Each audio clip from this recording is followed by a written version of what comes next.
The name of the Egyptian sun god, which we've shown you before, but the sun god name is Amen. Amen Ra. Okay, that was the name of the Egyptian sun god. That's surprising to a lot of folks who, get into prayer all the time and they're always using the word Amen at the end of their prayers. Well, that's the name of the Egyptian sun god, Amen. Now,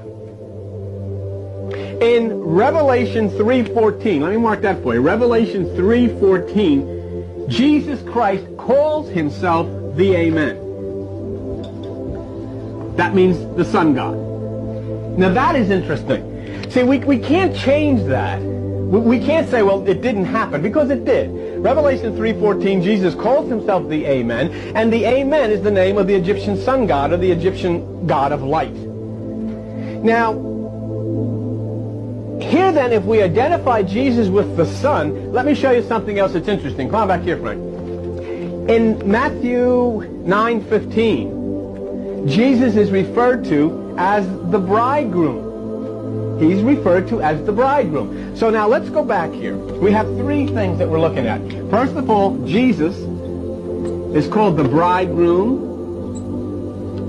and he calls himself Amen, which is the Egyptian sun god. He refers to himself as the light of the world, the Son of God. And I'll come back and I want to show you something very interesting in Psalm 19, why we have to really look very carefully at the zodiac. In Psalm 19 verse 4, it says, in them, meaning the heavens, the stars, he has set a tabernacle for the sun, S-U-N. Now listen to this next one, which is as a bridegroom coming out of his chamber. So here Jesus identifies himself as the Amen, which is the Egyptian sun god. He calls himself the bridegroom, which is in Matthew 25:1 and Matthew 9:15. And here in Psalm 19:4, it says that the sun, in that which comes through the zodiac, comes out of the tabernacle as a bridegroom coming out of his chamber.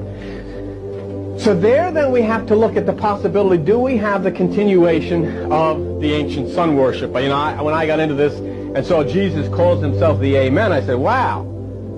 But that would mean that they brought the sun god out of Egypt and we should look at the sun god of Egypt. I said, well, that doesn't make any sense, until I saw in Matthew 2:15, it said that Mary and Joseph took the child Jesus to Egypt so as to fulfill the prophecy, out of Egypt have I called my son. So now again then, we see that it's all, at least according to the Bible, written in the stars and in the planets, and something that we've really got to look at.